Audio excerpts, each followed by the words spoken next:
ನಮಸ್ಕಾರ ವೀಕ್ಷಕರೇ, ಎಲ್ಲರಿಗೂ ಕುಸುಮ್ ಕಿಚನ್ಗೆ ಸ್ವಾಗತ. ಇವತ್ತು ನಾನು ನಿಮಗೆ ಸಿಂಪಲ್ಲಾಗಿ ಬದನೆಕಾಯಿ ಆಲೂಗಡ್ಡೆ ಪಲ್ಯ ಹೇಗೆ ಮಾಡೋದು ಅಂತ ಹೇಳ್ತೀನಿ. ಇದಕ್ಕೆ ಏನು ಮಸಾಲೆ ಇಲ್ಲ, ಏನೂ ಇಲ್ಲ, ಸಿಂಪಲ್ಲಾಗಿ ಮಾಡ್ಕೋಬೋದು. ಇದು ರೊಟ್ಟಿಗಾಗಲಿ ಚಪಾತಿಗಾಗಲಿ ಬಿಸಿ ಅನ್ನ ತುಪ್ಪ ಈ ಪಲ್ಯ ಕಲಿಸ್ಕೊಂಡೇ ತಿನ್ಬೋದು. ಸಾಂಬಾರು ಕೂಡ ಬೇಕಾಗಲ್ಲ ಇದಕ್ಕೆ.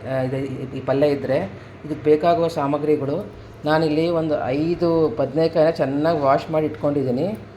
5 ಬದನೆಕಾಯಿ ತೊಗೊಂಡಿದ್ದೀನಿ, 2 ಆಲೂಗಡ್ಡೆ, ಒಂದು ದೊಡ್ಡ ಈರುಳ್ಳಿ ಚೆನ್ನಾಗಿ ಹೆಚ್ಕೊಂಡಿದ್ದೀನಿ, ಒಂದು ಸ್ವಲ್ಪ ಕರಿಬೇವು ವಾಶ್ ಮಾಡಿ ಇಟ್ಕೊಂಡಿದ್ದೀನಿ, ಒಂದು ಸ್ವಲ್ಪ ಕೊತ್ತಂಬರಿ ಸೊಪ್ಪು, ಇದಕ್ಕೆ ಒಂದೆರಡು ಟೊಮೊಟೊ, ಒಂದು ಸ್ವಲ್ಪ ಸಾಸಿವೆ, ಒಂದು ಸ್ವಲ್ಪ ಜೀರಿಗೆ, ಒಂದು ಸ್ವಲ್ಪ ಅರಿಶಿಣ ಪುಡಿ, ಇಲ್ಲಿ ಒಂದು ಸ್ವಲ್ಪ ಹುರಿದ ಶೇಂಗಾ ಇದೆ. ಈ ಶೇಂಗಾನ ಸ್ವಲ್ಪ ಮಿಕ್ಸರಲ್ಲಿ ಹಾಕಿ ಸ್ವಲ್ಪ ತರಿಯಾಗಿ ಪುಡಿ ಮಾಡ್ಕೊತೀನಿ, ಪೌಡ್ರ್ ಮಾಡ್ಕೊತೀನಿ. ಮತ್ತು ಸ್ವಲ್ಪ ಉಪ್ಪು, ಬೆಲ್ಲ, ಇದಕ್ಕೆ ಸ್ವಲ್ಪ ಬೆಲ್ಲ ಹಾಕಿರಿ, ತುಂಬಾ ರುಚಿ ಆಗುತ್ತೆ. ಮತ್ತು ಇದಕ್ಕೆ ನಾನು ಸ್ವಲ್ಪ ಖಾರ ಪುಡಿ, ನಾನು ಹಸಿಮೆಣ್ಸಿಕಾಯಿ ಹಾಕ್ತಾಯಿಲ್ಲ, ಖಾರ ಪುಡಿ ಹಾಕ್ತಾಯಿದ್ದೀನಿ. ಮತ್ತು ಇದಕ್ಕೆ ಹುಣಸೆಹಣ್ಣು ನೆನೆಸಿದ ಹುಣಸೆಹಣ್ಣು ರಸ ಬೇಕಾಗುತ್ತೆ. ಇದು ಮಾಡೋದು ಹೇಗಂತ ಹೇಳ್ತೀನಿ ಈಗ. ನೋಡಿ, ಈಗ ನಾನು ಶೇಂಗಾಯನ್ನು ಹುರ್ಕೊಂಡಿದ್ನಲ್ಲ, ಅದನ್ನ ಸ್ವಲ್ಪ ತರಿಯಾಗಿ ಮಿಕ್ಸರಲ್ಲಿ ಗ್ರೈಂಡ್ ಮಾಡ್ಕೊಂಡಿದ್ದೀನಿ. ತುಂಬ ನೈಸ್ ಮಾಡ್ಕೊಳಕ್ಕೆ ಹೋಗ್ಬಿಟ್ಟು ಸ್ವಲ್ಪ ತರಿಯಾಗಿ ಇರಲಿ ಅದು ಗ್ರೈಂಡ್ ಮಾಡಿ ಇಟ್ಕೊಂಬಿಡಿ. ಮತ್ತು ನಾನೀಗ ಬದನೆಕಾಯಿನ 5 ಬದನೆಕಾಯಿ ತೊಗೊಂಡಿದ್ದೆ, 2 ಆಲೂಗಡ್ಡೆ ತೊಗೊಂಡಿದ್ದೆನಲ್ಲ, ಎರಡನ್ನೂ ನಾನು ನೋಡಿ ಆಲೂಗಡ್ಡೆ ಸಿಪ್ಪೆ ಸಮೇತನೇ ಮತ್ತು ಬದನೆಕಾಯಿನ ಎರಡನ್ನೂ ನೀರಲ್ಲಿ ಉಪ್ಪು ಹಾಕಿ ಒಂದು ಹೆಚ್ಕೊಂಡು ಇಟ್ಕೊಂಡಿದ್ದೀನಿ. ಈಗ ಪಲ್ಯ ಮಾಡೋದು ಹೇಗಂತ ಹೇಳ್ತೀನಿ ನಿಮಗೆ.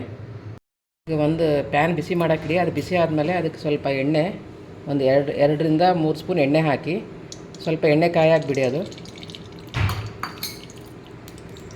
ಎಣ್ಣೆ ಕಾದಿದೆ. ಎಣ್ಣೆ ಕಾದ್ಮೇಲೆ ಇದು ಸ್ವಲ್ಪ ಸಾಸಿವೆ,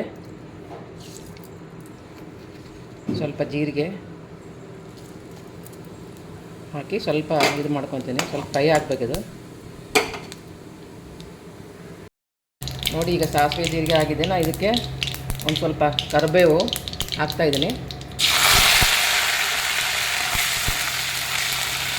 ಒಂದು ಸ್ವಲ್ಪ ಕರಿಬೇವು ಫ್ರೈ ಆದಮೇಲೆ ಇದಕ್ಕೆ ನಾನು ಒಂದು ಈರುಳ್ಳಿ ಹೆಚ್ಕೊಂಡಿದ್ದೆ, ಆ ಈರುಳ್ಳಿನೂ ಹಾಕ್ತಾಯಿದ್ದೀನಿ. ಇದಕ್ಕೆ ಈರುಳ್ಳಿ ಹಾಕಿ ಒಂದು ಸ್ವಲ್ಪ ಅರಿಶಿಣ ಪುಡಿ,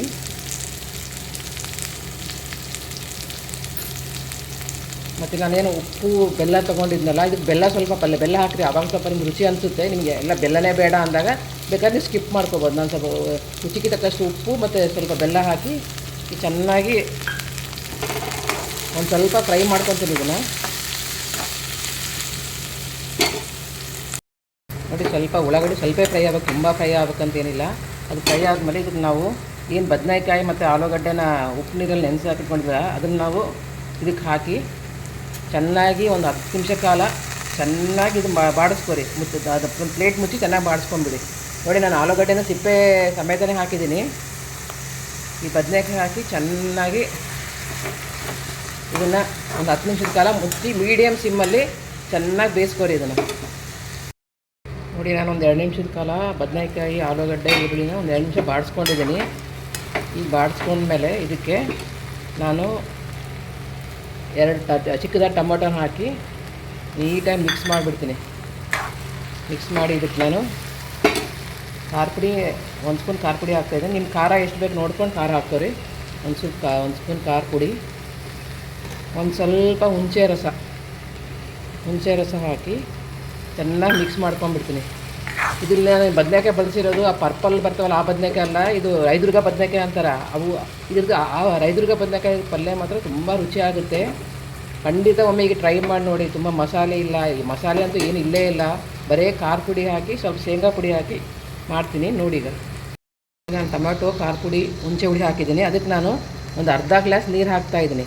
ಹಾಕಿ ಮುಚ್ಚಿ ಒಂದು 5 ನಿಮಿಷದ ಕಾಲ ಚೆನ್ನಾಗಿ ಬಾಡಿಸ್ಕೊಂಬಿಡಿ ನೀಟಾಗಿ ಇದನ್ನು ಪಲ್ಯನ. ಈಗ ಚೆನ್ನಾಗಿ ಬೆನಿಬೇಕೆಲ್ಲ, ಟೊಮೊಟೊ ಬದನೆಕಾಯಿ ತುಂಬಾ ಮೆತ್ತಗೆ ಮಾಡ್ಕೊಳಕ್ಕೆ ಹೋಗಬೇಡಿ. ಇದನ್ನೆಲ್ಲ ನಾನು ನೀರು ಹಾಕಿ ಒಂದು 5 ನಿಮಿಷದ ಕಾಲ ಚೆನ್ನಾಗಿ ಇದನ್ನು ಬೆನೆಯಾಗಿಬಿಡಿ. ನೋಡಿ, ನಾನೀಗ ಒಂದು 5 ನಿಮಿಷದ ಕಾಲ ಬದನೆಕಾಯಿ, ಈರುಳ್ಳಿ, ಟೊಮೊಟೊ, ಹುಣಸೆ ಹುಳಿ, ಖಾರ ಪುಡಿ ಎಲ್ಲ ಹಾಕಿ ಚೆನ್ನಾಗಿ ಬಾಡಿಸ್ಕೊಂಡಿದ್ದೀನಿ. ಈ ರೈದುರ್ಗ ಬದನೆಕಾಯಿ ತುಂಬ ಬೇಗ ಬೆನೆಯುತ್ತೆ, ತುಂಬ ಟೈಮೇನು ಹಿಡಿಯಲ್ಲ. ಇದು ಈ ಪಲ್ಯ ಮಾಡೋಕೆ ಒಂದು ಭಾಳ ಟೈಮು ಹಿಡಿಯಲ್ಲ, 5 ನಿಮಿಷದಲ್ಲಿ ಈ ಪಲ್ಯ ಮಾಡ್ಬೋದು ನೀವು. ಇವು ನೋಡಿ ಎಲ್ಲ ಚೆನ್ನಾಗಿ ಬೆಂದಿದೆ. ಈಗ ಬೆಂದಮೇಲೆ ನಾನು ನೀರು ಅರ್ಧ ಗ್ಲಾಸ್ ಹಾಕಿದ್ದೀನಿ. ನಿಮಗೆ ಗ್ರೇವಿ ಬೇಕಾದರೆ ಇನ್ನು ಸ್ವಲ್ಪ ಜಾಸ್ತಿ ನೀರು ಹಾಕ್ಕೋಬೋದು ಕುದಿಯೋ ಮುಂದೆ. ಇದೆಲ್ಲ ಚೆನ್ನಾಗಿ ಬೆಂದ ಮೇಲೆ ನಾವು ಏನು ಶೇಂಗಾದ ಪುಡಿ ತರಿಯಾಗಿ ಪುಡಿ ಮಾಡ್ಕೊಂಡಿದ್ನಲ್ಲ ಅದನ್ನು ಲಾಸ್ಟಿಗೆ ಹಾಕಿ ಚೆನ್ನಾಗಿ ಮಿಕ್ಸ್ ಮಾಡ್ಕೊಂಡ್ಬಿಡ್ತೀನಿ. ನಿಮಗೇನಾದರೂ ಸ್ವಲ್ಪ ಜಾಸ್ತಿ ಗ್ರೇವಿ ಬೇಕು ಅನ್ನಕ್ಕೆ ಇದು ಮಾಡಬೇಕಂದಾಗ ಇನ್ನು ಸ್ವಲ್ಪ ನೀರು ಹಾಕ್ಕೊಂಡು ಚೆನ್ನಾಗಿ ಕುದಿಸ್ಕೊಂಬಿಡಿ. ಗ್ರೇವಿ ಮಾಡ್ಕೊಳ್ಬಿಡಿ. ಅನ್ನಕ್ಕೆ ಮಾತ್ರ ತುಂಬಾ ಚೆನ್ನಾಗಿರುತ್ತೆ. ರೊಟ್ಟಿ, ಚಪಾತಿ, ಬಿಸಿ ಅನ್ನ, ತುಪ್ಪ, ಬರೀ ಬದನೆಕಾಯಿ ಪಲ್ಯ ಇದ್ದರೆ ಸಾಕು, ನಿಮಗೆ ಮತ್ತೆ ಏನು ಬೇರೆ ಬೇಕಾಗೋದೇ ಇಲ್ಲ. ನೋಡಿ ಇವಾಗ ನಾನು ಶೇಂಗಾ ಹಾಕಿ ತುಂಬ ಹೊತ್ತು ಬೆನ್ಸೋದು ಬೇಡ. ಈಗ ಶೇಂಗಾ ಹಾಕಿ ಲಾಸ್ಟಿಗೆ ಒಂದು ಸ್ವಲ್ಪ ಕೊತ್ತಂಬರಿ ಸೊಪ್ಪು ಹಾಕಿ, ನಿಮಗೇನಾದ್ರು ಸ್ವಲ್ಪ ಗ್ರೇವಿ ಕಡಿಮೆ ಅನಿಸಿದ್ರೆ ಇವಾಗೇ ಸ್ವಲ್ಪ ನೀರು ಹಾಕ್ಕೊಂಡು ಚೆನ್ನಾಗಿ ಕುದಿಸ್ಕೊಂಬಿಡಿ. ನೋಡಿ ಇದು ದಿಢೀರಾಗಿ ಆಲೂಗಡ್ಡೆ ಬದನೆಕಾಯಿ ಪಲ್ಯ ಆಗಿದೆ. ಖಂಡಿತ ಒಂದು ಟ್ರೈ ಮಾಡಿ ನೋಡಿ. ಇದ್ರಲ್ಲಿ ಮಸಾಲೆ ಇಲ್ಲ, ಏನೂ ಇಲ್ಲ, ಸಿಂಪಲ್ಲಾಗಿ ಮಾಡ್ಕೋಬೋದು. ಅನ್ನಕ್ಕಾಗಲಿ ಚಪಾತಿಗಾಗಲಿ ಮಾಡಿದಂಥ ಡಿಶ್ ಇದು. ನಿಮ್ಗೆ ಇಷ್ಟ ಆದರೆ ಕಮೆಂಟ್ ಸೆಕ್ಷನ್ ಲೈಕ್ ಮಾಡಿ, ನನ್ನ ಚಾನಲ್ಗೆ ಸಬ್ಸ್ಕ್ರೈಬ್ ಮಾಡಿ.